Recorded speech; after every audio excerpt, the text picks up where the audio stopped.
नमस्ते दोस्तों मशहूर टीवी कलाकार तबस्सुम का देहांत हो गया।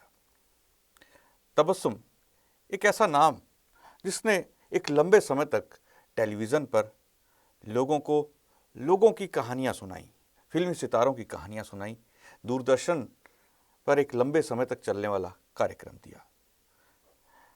आज इस कार्यक्रम के अंदर हम तबस्सुम की चर्चा कर रहे हैं। आखिर आप भी सोचेंगे कि आर्य संदेश में हम तबस्सुम को लेकर किस लिए चर्चा कर रहे हैं।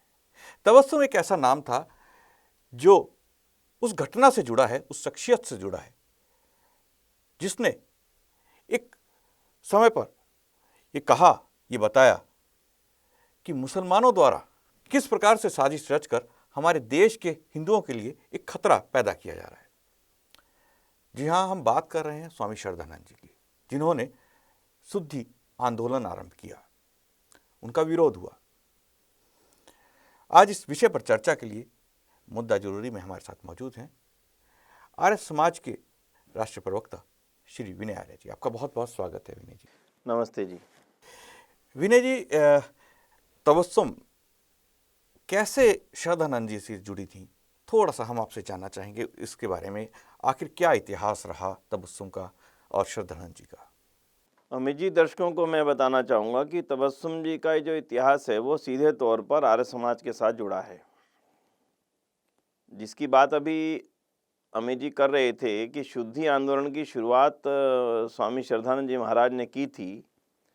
स्वामी श्रद्धानंद जी महाराज ने शुद्धि आंदोलन की शुरुआत इसलिए की थी क्योंकि वो जानते थे कि लंबे समय तक के मुगलों के शासन के दौरान हमारे देश के लाखों परिवारों को जबरन शासन के अधिकारों का दुरुपयोग करते हुए उनको धर्म से बदल करके मुस्लिम बनाया गया। वो चाहते थे कि वो लोग अपने मूल धर्म में वापस आएं और उसके लिए उन्होंने प्रयास किया और उसकी जागृति का प्रतिफल ये हुआ कि लाखों की संख्या में मुस्लिमों की घर वापसी हुई।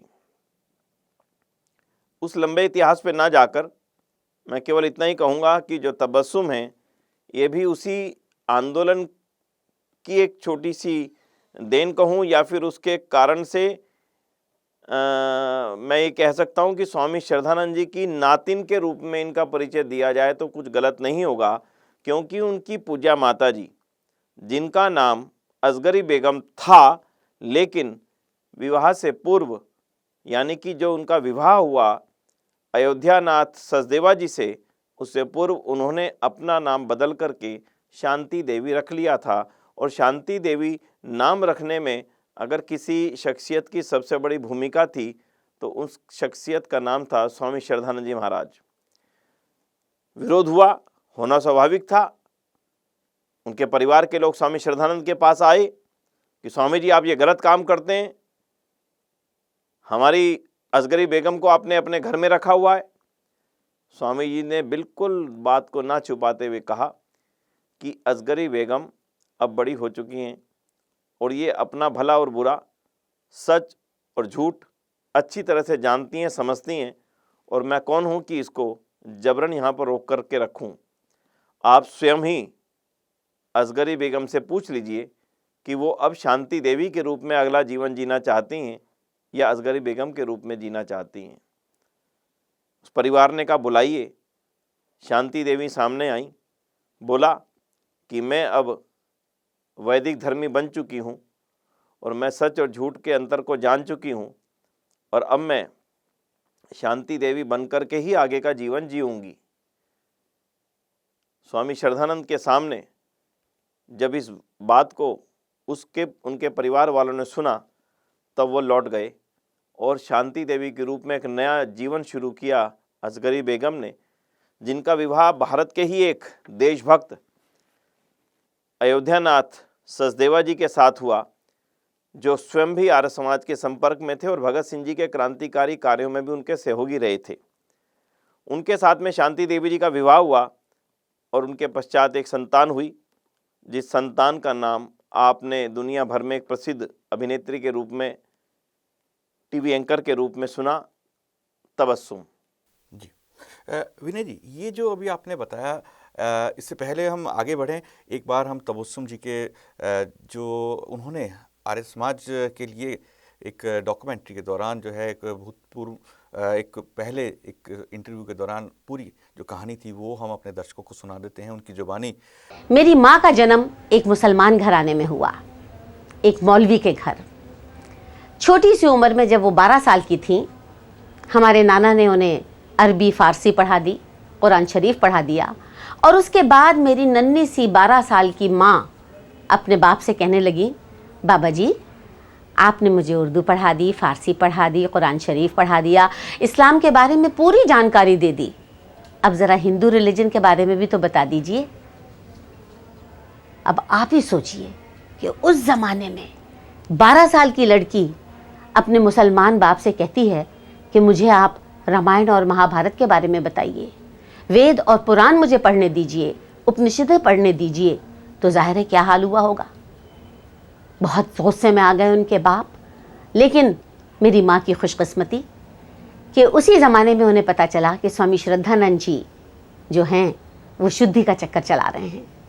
वो अपने घर से निकल भागी और बहुत प्राउडली कहती थी कि मैं किसी इंसान के लिए, किसी आदमी के लिए, किसी की मोहब्बत में, दौलत की लालच में नहीं भागी, बल्कि अपना नॉलेज बढ़ाने के लिए, हिंदू रिलीजन पढ़ने के लिए। अरबी अगर मैंने पढ़ी थी तो मैं संस्कृत क्यों ना पढ़ूं, ये इच्छा लेकर वो स्वामी जी के शरण में आ गई। उसकी इच्छा अनुसार उसे हिंदू धर्म में दीक्षित किया गया और उसका नाम शांति देवी रखा गया। लेकिन दुनिया वालों को चैन कहाँ आता है। लोग इस दौरान में दूसरी तरफ से आते रहे और ये फरमाइश करते रहे कि हमारी बच्ची हमें वापस करो, असगरी बेगम को शांति देवी आपने कैसे बना दिया। उसके पिता मौलवी ताज मोहम्मद और पति स्वामी जी के पास आए और असगरी बेगम को वापस जाने देने के लिए कहा। लेकिन स्वामी जी की मोहब्बत देखिए मेरी माता के प्रति कि उन्होंने कहा कि शांति को मैंने अपनी धर्मपुत्री बनाया है, वो मेरी बेटी है और मैं चाहूँगा कि जहाँ वो खुश रहती है वहीं वो रहे, ज़बरदस्ती आप उसको नहीं ले जा सकते मेरे जीते जी। अभी हमने ये सुना, इसमें इन्होंने कहा कि 12 साल की उम्र में उन्होंने जो है ये मन में इच्छा पैदा हुई उनकी माँ के कि उनको रामायण और जो हिंदू समाज के जो ग्रंथ हैं उन्हें पढ़ना है। आखिर ये जो स्वामी श्रद्धानंद जी द्वारा आंदोलन किया जा रहा था उस समय, शुद्धि का आंदोलन इतना ज़्यादा एक तरह से हाइप ले चुका था, जिसमें एक 12 साल की एक बालिका भी उससे प्रभावित हो गई। इस आंदोलन ने देश की जो राजनीति थी उसके ऊपर क्या प्रभाव डाला? दूसरा सवाल ये भी है कि क्या ये जो असगरी बेगम वाला जो प्रकरण था, कई लोगों का कहना है कि इसी के कारण जो है बहुत सारे राजनीतिक उथल पुथल हुई कांग्रेस में भी, और इसी कारण से कि वो हिंदू बन गई, मुसलमानों ने उनको मारने का प्लान बनाया और आखिरकार उनका कत्ल किया। अमित जी, उस इतिहास पे थोड़ा सा समय लगा करके समझना पड़ेगा। मुगलों के शासनकाल में ये लगातार होता रहा और इसके ऊपर कभी किसी ने आवाज़ उठाना ठीक नहीं समझा। क्या आपको लगता है देश के अंदर जितने मुस्लिम भाई थे क्या वो अरब से आए थे? नहीं आए थे। उनको अरबी शासन के दौरान, मुग़ल शासन के दौरान और अन्य जितने भी मुस्लिम शासक इस देश में राज्य करने के लिए आए, उनके शासनों के दौरान ही मुस्लिम बनाया गया। चाहते नहीं थे, लेकिन जबरन शासन के जोर पर, तलवार के जोर पर, तलवार की नोक पर बनाया गया। यही प्रक्रिया आगे चलती रहे, उनकी यही इच्छा थी।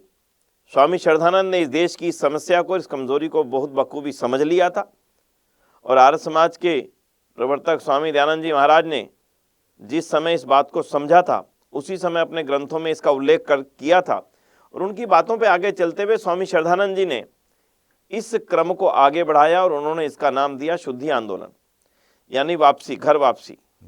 आज के समय में इस शब्द को और शुद्धि आंदोलन को एक ही रूप में देखा जा सकता है। निसंदेह विरोध होना स्वाभाविक था, राजनीतिक माहौल था। महात्मा गांधी जो अपने आप को मुसलमानों का रहनुमा समझना चाहते थे, दिखाना चाहते थे, उनके सामने यदि कोई हिंदू युवती, हिंदू युवक मुस्लिम बनता था तब उनको कोई आपत्ति नजर नहीं आती थी और उसको वो स्वयं की इच्छा कह करके टाल दिया करते थे। लेकिन जब एक मुस्लिम युवती हिंदू बन गई तब उनको उसमें हिंदू और मुसलमानों के संगठन में दरार आने वाला दिखने लगा और उन्होंने इस बात को भड़काया किसी ना किसी रूप में। मैं समझता हूं कि गांधी जी ने इसको एक चुनावी और राजनीतिक मुद्दा बनाया, जिसके कारण से उस वर्ग के अंदर एक नाराजगी को बढ़ाने का काम किया। मैं समझता हूँ उस वर्ग के अंदर जो नाराजगी हुई, इसका परिणाम एक मतांध मुसलमान ने उनकी हत्या की। आपको क्या लगता है कि यंग इंडिया में जो महात्मा गांधी का जो आर्टिकल था वो भी इसका कारण रहा? और जब यंग इंडिया की बात हम करते हैं तो महात्मा गांधी के जो विचार थे उन विचारों के विपरीत एक काम हो गया। उनका बेटा स्वयं मुस्लिम बन गया। तब उनको लगा कि ये क्या हुआ, लेकिन जितनी विचार वो प्रकट कर चुके थे उनके विपरीत विचार प्रकट करना मुश्किल था। घर में उथल मुथल मच चुकी थी। कस्तूरबा के मन में एक सागर ही लोने ले रहा था कि ये हमारे साथ क्या हो गया। महात्मा गांधी जिस आर्य समाज को कोसा करते थे, इसी कारण से अकेले उन्होंने आर्य समाज की अनेक प्रशंसाएं भी की हैं, महर्षि दयानंद की प्रशंसाएं भी की हैं, हमारे आर्य समाज के कार्यों की प्रशंसाएं भी की हैं। लेकिन हिंदू मुस्लिम की जब बात आती थी तब उनको लगता था मेरी राजनीति इससे प्रभावित ना हो जाए। इस कारण से वो ऐसी बातों को लिख दिया करते थे अपने यंग इंडिया अखबार में, जिससे कि उनको उनकी छवि बनाने में आसानी हो जाए कि महात्मा गांधी तो मुस्लिमों के खैर ख्वाह हैं। ऐसे समय में ये जानकारी आज दर्शकों को फिर से देना चाहूँगा कि ऐसे समय में उनके बेटे को भी, जब वो मुस्लिम बन चुके थे, अब्दुल्ला बन चुके थे, उनको वापस बना करके हिंदू लाने का काम भी, हिंदू बना करके वापस लाने का काम भी आर्य समाज मंदिर बम्बई ने ही किया था। तब जाकर के महात्मा गांधी को आर्य समाज की वो सच्चाई मालूम हुई तो कि आर्य समाज हिंदू जाति का मित्र है और हिंदू जाति को मजबूत करने के निमित्त आर्य समाज काम कर रहा है। ये भी एक ऐसा घटनाक्रम है जो इनके साथ जोड़ करके जब हम देखते हैं तब जाकर के हिंदू जाति को आर्य समाज के किए कार्यों की और ज़्यादा जानकारी हो सकेगी। जी बिल्कुल, आपने सही कहा। और हमने उनके टेलीविज़न की जो परफॉर्मेंस थी उसके अंदर उनका जो एक कॉन्फिडेंस था, जो बात कहने का एक लहजा था उनका, उसके अंदर उनकी माता का जो दृढ़ विश्वास, जिस दृढ़ विश्वास के साथ उस समय पर उनकी माता ने हिंदू धर्म को अपनाने का जो एक संकल्प लिया, वो सब विश्वास उनके अंदर नज़र आता था। और निस्संदेह जो आपने बोला कि तबस्सुम इस जो टेलीविज़न की दुनिया की एक ऐसी कलाकार रहीं जिन्होंने अपनी छाप हमेशा के लिए छोड़ दी।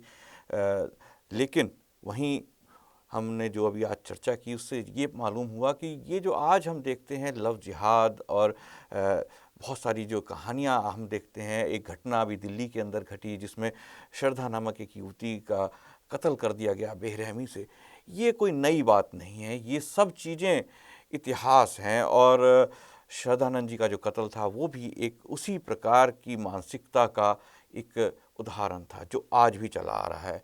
तो हमारे आर्य समाज के साथ जुड़े हुए साधु सन्यासी और बहुत सारे जितने भी मिशनरी थे, उन्होंने अपना बलिदान हिंदू और सनातन धर्म की रक्षा के लिए दिया। और इस कार्यक्रम के माध्यम से विनय जी आपने जो बात बताई है, बहुत सारे लोग आज जानते नहीं होंगे कि कैसे तबस्सुम नाम मुस्लिम लगता है लेकिन तबस्सुम गोविल जो हैं वो कैसे आर्य समाज से जुड़ी थीं और किस प्रकार से उनकी माता जी एक इतिहास के अंदर अपना नाम दर्ज करा के गईं। आप हमारे कार्यक्रम में जुड़े, आपका बहुत बहुत धन्यवाद। नमस्ते जी। दोस्तों, कल फिर मुलाकात होगी एक नए विषय और एक नए मुद्दे के साथ। मुझे आज आज्ञा दीजिए। नमस्ते।